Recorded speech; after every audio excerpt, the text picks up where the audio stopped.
July 2023, Cheryl and I have booked a bicycle trip through the German part of the Mosel Valley. We start in the city of Trier and end in Coblence, where the Mosel River meets the Rhine. We will cycle for 7 days and cover about 250 kilometers along the winding river through vineyards and scenic old villages. We booked the trip through a tour company who reserved our hotels, rented us 2 bikes, and will transport our luggage by van each day. I've programmed our route into a GPS app on my phone, so we will hopefully find where we are going each day without too much fuss. I know it's a bit hard to get lost in a narrow valley, but it seems like whenever we do make a wrong turn, it leads us up a steep hill, so we like to avoid that if possible. On day 1, we do a return trip to the little town of Sarburg, about 23 kilometers away. It's first morning and we're just about ready to start off. It's going to be rainy. No, not rainy. It's not going to rain. It's cloudy and it's going to be windy. Have to work hard.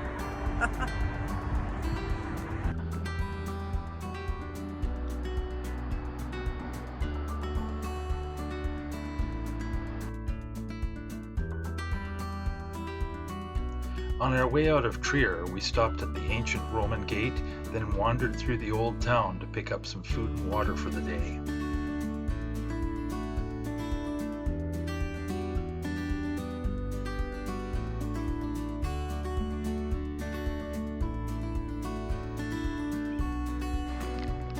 The majority of the ride is on bike paths and multi-use paths that are physically separated from traffic.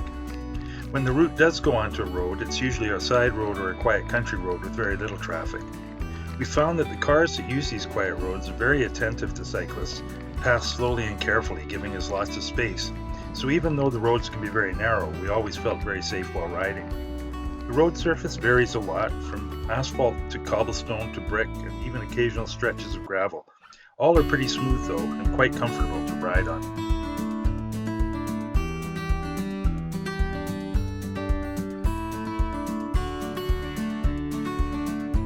We're in Coblence. We're halfway to Sarburg.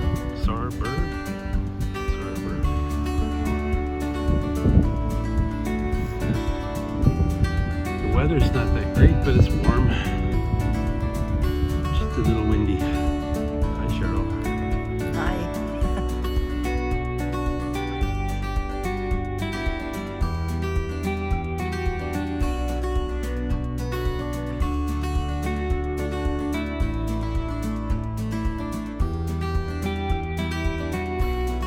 As we came out of the woods and rounded a bend in the river, we caught sight of our first ruined castle, Burg Sarburg, built in 964 AD.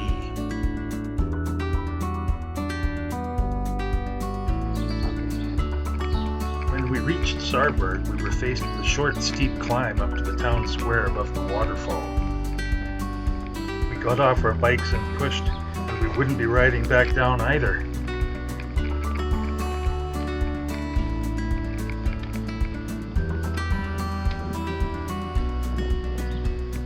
Stopped near the top to have a look down at the water wheels of the medieval flour mill. It was diverted to this course in the 13th century in order to power the mill, which in its heyday produced a ton of flour per day. From this vantage point, it looks like a miniature building on a model railroad set.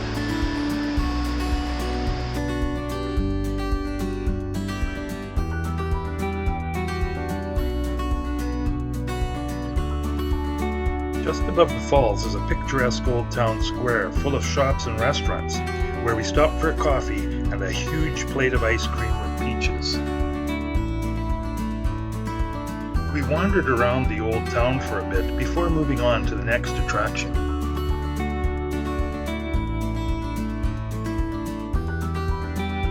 We rode a chairlift up a nearby mountain for some spectacular views of the area, then returned to Trier by riding on the opposite side of the river. The clouds were clearing and the wind was at our back for a pleasant end to a busy first day.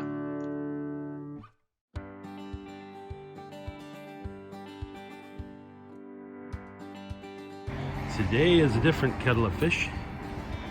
Beautiful sunshine, blue sky as far as we can see. And today we're leaving from Trier and going to Trittenheim. We started the journey by following a very convoluted route which zigzagged through the old streets down towards the river. We began in traffic, then bike lane, then a shared bus and bike lane, then quiet side streets, and eventually onto the main separated bike lane that follows the river. I had a Komoot GPS app on my phone that gave me turn-by-turn instructions through my audio glasses and vibrated my Apple Watch to warn when a turn was approaching, and we still had to backtrack a couple of times. If we relied on a paper map, we might still be riding in circles. I guess I need all the navigating help I can get.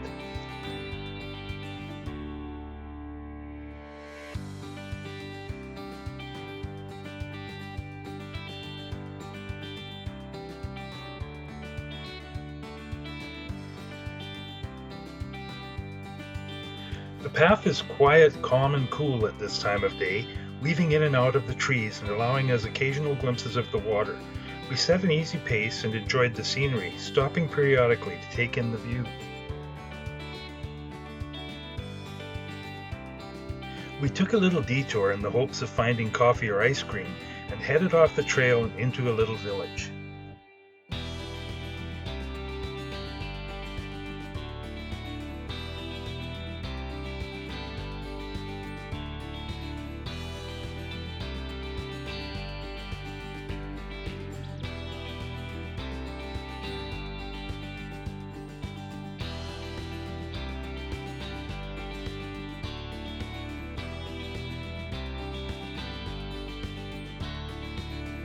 Unfortunately, there were no shops, so we decided to take the next side street back down to the main path, which turned out to be more difficult than expected, as most of the side streets either dead-ended or led into farm fields. We eventually checked the map and found a road masquerading as a dirt track that took us back where we wanted to go. We soon realized that at this pace we would reach Trittenheim too early to check into the hotel, so we stopped at a bench beside the path for a short break. We could see a scenic little village across the river behind us, which looked like the perfect place to find a cafe. We were right this time and arrived at a cafe with a shaded patio overlooking the river just minutes after they opened, so we snagged a prime table to sip a cappuccino and watch the world go by for a while.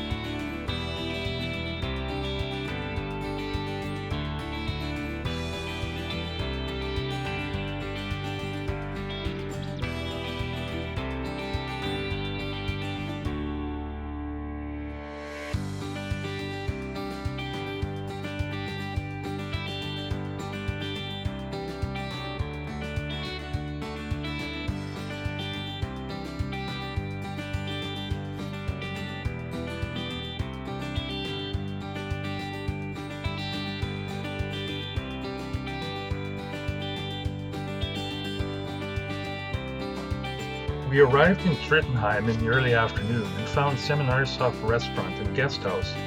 Our room was in a separate building across the street, and we were pleased to find we had a shady private deck. We had a short walk around the neighborhood, the village is very small, and ate dinner on the restaurant patio.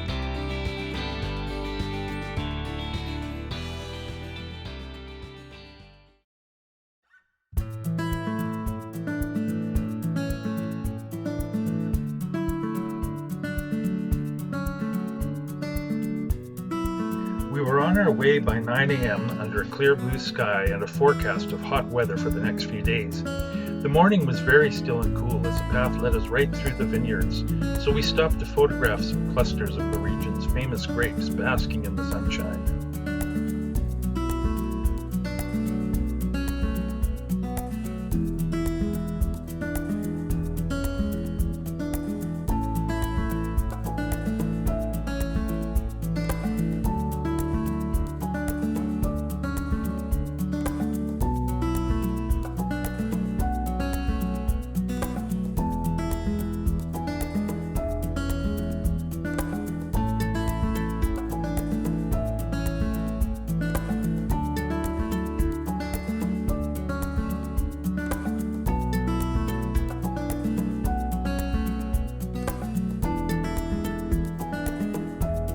A little farther on, we stopped in the town of Nijmegen to see the ruins of a Roman fort. We had downloaded an app with an audio walking tour of the town that talked of its history, and led us to various Roman artifacts and a replica of one of the wine ships which sailed the river 2,000 years ago.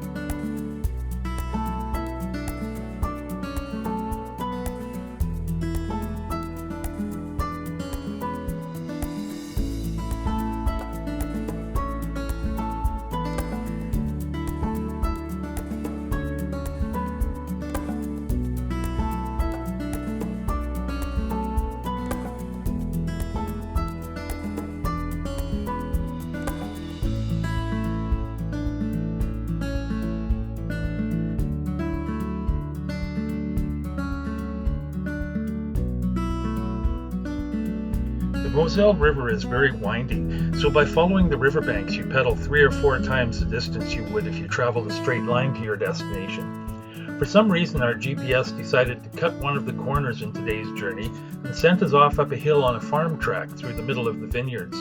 It made for a change of pace from the flats we were used to and gave us some nice views of the surrounding area. But as the temperature was rising into the low 30s with high humidity, it made us a little hot and sweaty. So we were looking for cold drinks and ice cream when we pulled into town.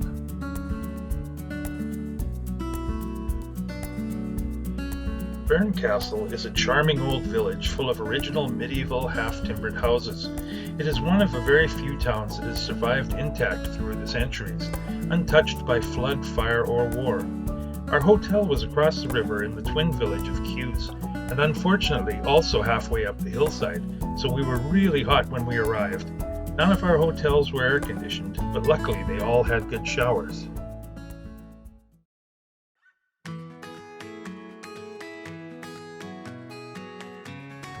This is Pension Molisa, where we spent last night in Bernkastel, Kews. And we're just getting set to go this morning on our way to Zell. There's a bicycles in the garage. That's how they say it here, garage. It's a garage, really. We're all set to hit the trail, but it's going to be very hot today. It's supposed to be up to 33 by lunchtime. So we want to get some miles in. We're going to go 40 kilometers today. Okay.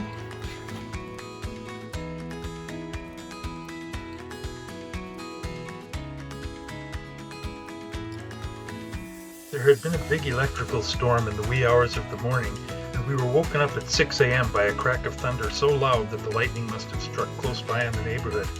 We were expecting wet roads, but things were mostly dried out by the time we left, and we had nothing but clear blue skies and sunshine ahead.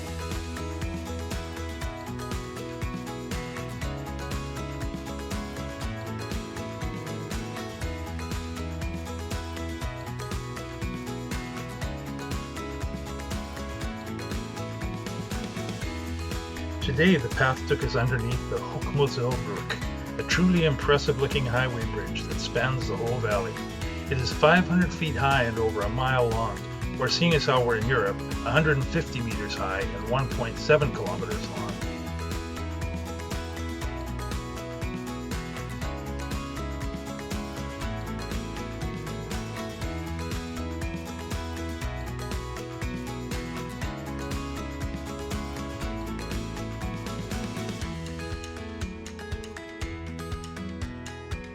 Today's coffee stop was in the village of Punderik, with more scenic half-timbered houses and a beautiful patio garden overlooking the river and vineyards. It was hot already, so we ordered iced coffee, and were in for a surprise when we found that the German version was basically an ice cream float made with cold espresso coffee and liberally doused with whipping cream, an instant new favorite. We followed it up with a Radler beer because, hey, Germany!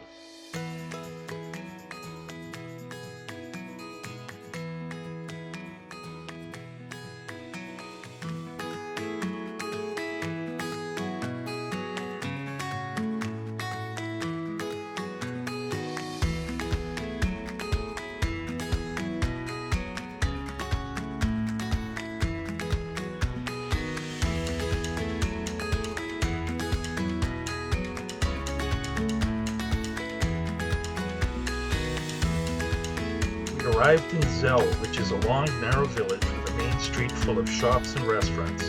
Our hotel was in the middle of the strip and had a nice little restaurant attached where we had dinner. And oh yes, we found more ice cream.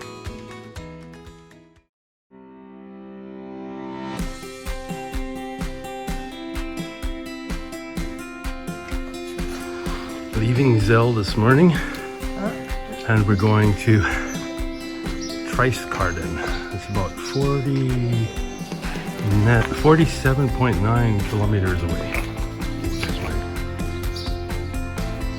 Nice sunny day again, but it's going to be hot.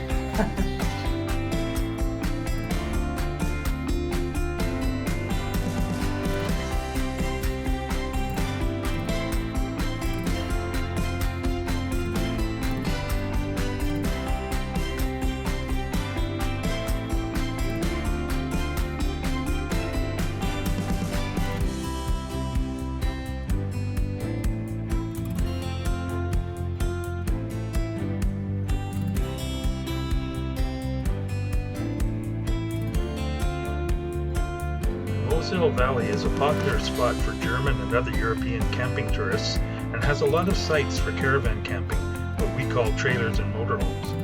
We rode past a lot of campsites like this, usually just wide open grassy areas with no visibly defined trailer pads and often with very little natural shade. We can't help but feel spoiled with our provincial parks.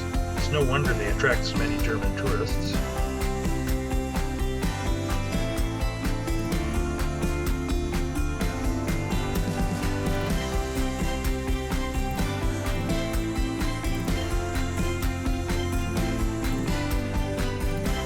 Cool-looking castle overlooking the town of Coblence. We had hoped to visit the castle, but found the town to be very crowded and expensive. We must have arrived at the same time as a couple of riverboat cruises, so we carried on past the main center and found a quiet spot for more ice cream and beer.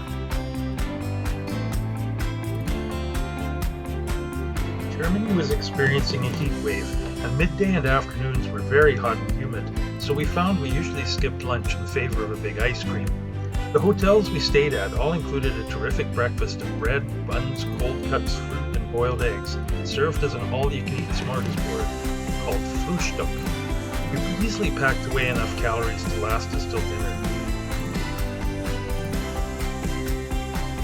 We arrived in Trittenheim early, and were worried our room might not be ready, but fortunately they allowed early check-in, and we each showered twice to cool down before wandering down to the river to find a shady beer garden for the afternoon.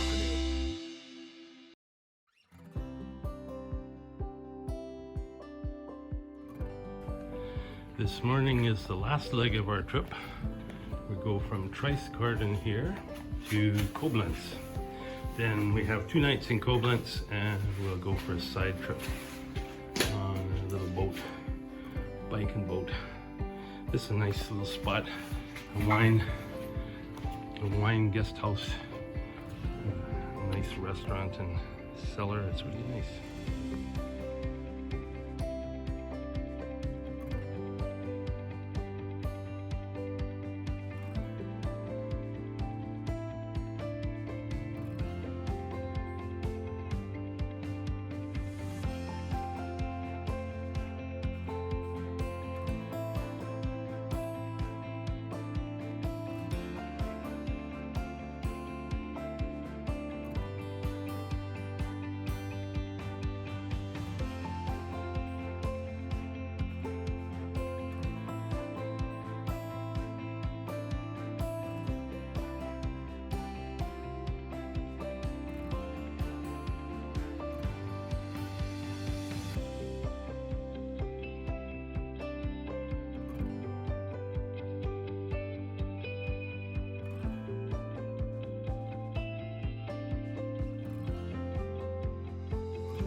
Today was the day we would storm a castle.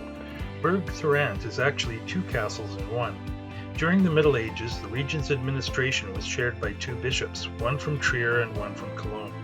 Each bishop built his own castle with an adjoining wall in the middle, but totally separate entrances.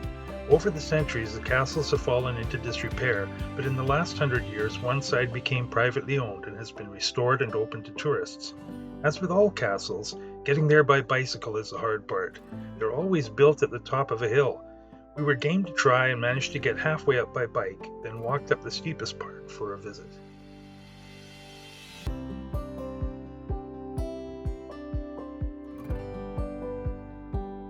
Coming down from the castle was much easier, and we soon carried on our way. Despite a few minor navigational glitches, we eventually reached the city of Coblence and the confluence of the Mosel and Rhine rivers.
For the final day of our trip, we cycled out of Koblenz and followed the Rhine River to the town of Boppard. It was another hot, sunny day, but we only had to ride one way as we had tickets to catch a riverboat for the ride back.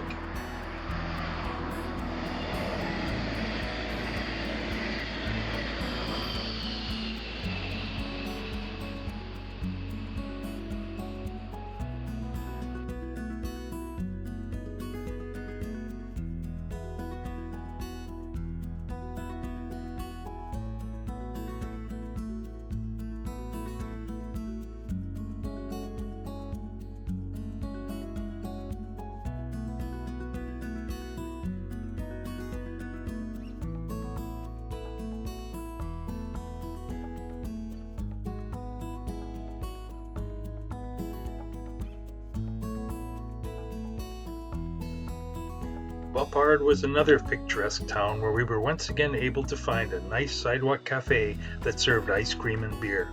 It was also the site of some well-preserved Roman ruins in the form of a wall and foundations. It was amazing to see and touch something that had stood for so long and to think about the lives of the people who built it. So here we are in Coblence and our trip is over. There's our faithful steeds waiting to get picked up and shipped back to wherever. We're just going to go for a walk around the town, check things out, and then we'll go see Tony this afternoon.